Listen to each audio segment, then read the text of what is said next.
ఓం నమ శివాయ. ఓం నమ శివాయ. ఓం నమ శివాయ. సోమవారం ఈరోజు ఈశ్వరునికి అభిషేకం చేసి పూజ అంతా అయింది కాబట్టి ఈశ్వరుని ఒకసారి దర్శనం చేసుకోండి. ఆ ఈశ్వరునికి బాగా మొక్కోండి. మన జీవితంలో మంచి జరగాలని, ప్రతి ఒక్కరి జీవితంలోనూ మంచి జరగాలని మనం కోరుకోండి.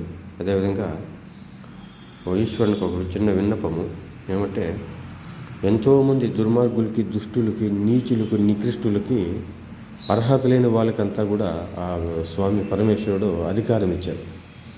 ఆ అధికారాన్ని ఈ దుర్మార్గులు, దుష్టులు, నీచులు, నికృష్టుల అధికారాన్ని వినియోగం చేసుకొని సమాజం శ్రేయస్సు కోసం పాటుపడాలనే ఉద్దేశంతో గెలిచిన రాజకీయ నాయకులు చాలామంది ఆ అధికారాన్ని దుర్వినియోగం చేస్తూ ప్రజా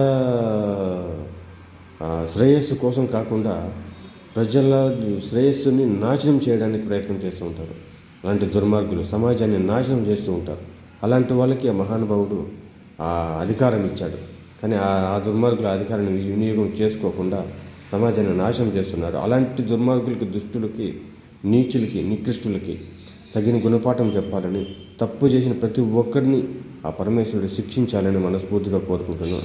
అదేవిధంగా ఏదైతే సమాజ శ్రేయస్సం కోసం ఎవరైతే పాటుపడతారో వాళ్ళందరినీ కూడా పరమేశ్వరుడు చల్లగా 100 సంవత్సరాలు వాళ్ళకి ఆయుష్, ఆరోగ్యం ఇచ్చి చల్లగా కాపాడుకోవాలని మనస్ఫూర్తిగా కోరుకుంటున్నాను. ఇప్పుడు మన ముఖ్యమంత్రి గారు కావచ్చు, డిప్యూటీ సీఎం పవన్ కళ్యాణ్ గారు కావచ్చు, చంద్రబాబు నాయుడు గారు కావచ్చు, వాళ్ళు ఏ విధంగానో వాళ్ళకి ఏదో చెడు చేయాలని చాలామంది దుర్మార్గులు ఆలోచిస్తున్నారు. అలాంటి దుర్మార్గులు, దుష్టులు, నీచులు, నికృష్టుల్ని శిక్షించి సన్మార్గుల్ని చల్లగా కాపాడాలని ఆ పరమేశ్వరుని మనస్ఫూర్తిగా కోరుకుంటున్నాను. మీరు కోరుకోండి ఆ పరమేశ్వరుని అయితే. ఎందుకంటే మంచి చేసే ఒక సమాజానికి, ఒక దుర్మార్గుడు సమాజానికి ఒక అధికారంలో ఉంటే సమాజం నాశనం అయిపోతుంది. అదేవిధంగా ఒక మంచి వ్యక్తిత్వం కల వ్యక్తులు అధికారం ఉంటే సమాజము అభివృద్ధి చెందే విషయంలో కానీ, మొత్తం సమాజానికి ఒక శ్రేయస్సు. అలాంటి వ్యక్తులను మనం కాపాడుకోవాలి. కాబట్టి ఆ ఈశ్వరుని కూడా ప్రతి ఒక్కరూ మొక్కండి. ఆ ఈశ్వరుని ప్రతి ఒక్కరూ కోరుకోండి.